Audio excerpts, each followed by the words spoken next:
It's just basically down to the fact that there's a lot more going on in the home, more cooking, more people involved in different things, additional risks and hazards such as Christmas lights and other decorations. Then obviously we've got lots of gifts, new gifts, electronic devices, kids playing with them, charging them, etc. So yeah, it's just, I suppose, a concentrated period where you're Mm. going to see more risks than you usually would over the same amount of time. Something you haven't mentioned, candles. They tend to be used more often this time of year. I mean, I think it's just common sense on those, really. You just keep them away from other flammable material. Again, extinguish when you're not in the home or before bed. Be vigilant with children. They like to play with fire and things like that, and they like to pick them up, maybe move around with them. So that's something you definitely need to be vigilant of. In terms of smoke alarms, how often should we be checking them? Because I imagine, I mean, they're the kind of thing that you just have at home and you assume they're working, but how often should we be checking that they actually are? I mean, arguably, you'd say once a week. That's the recommendation we give to non-residential establishments like schools and whatnot. And it wouldn't be all of them. So you just test one.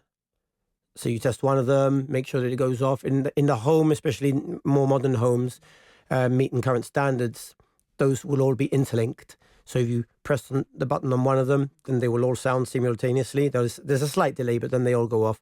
And it's just making sure that you're getting that early warning. So you're making sure that they work. What else should we be having in our kitchens in terms of fire safety equipment? I definitely recommend a fire blanket in the home. Those are very, very important because if your hob does catch fire, you can just extinguish the fire by suffocating it, by removing the oxygen. And that's probably the safest and easiest way to extinguish. You can get extinguishers, but again, those can be sometimes a bit tricky to use.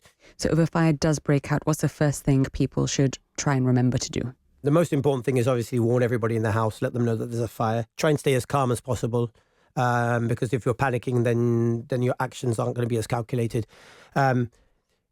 By all means, if you're confident and you feel you can extinguish the fire using a fire blanket or an extinguisher, go ahead and do so.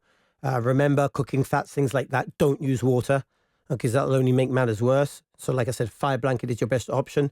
And then it's a case of get out of the house. If you can't control that fire, if you've got any doubt, get out. Close doors behind you so that the fire is confined to one room, and then close your front door too. Call the fire service on 999.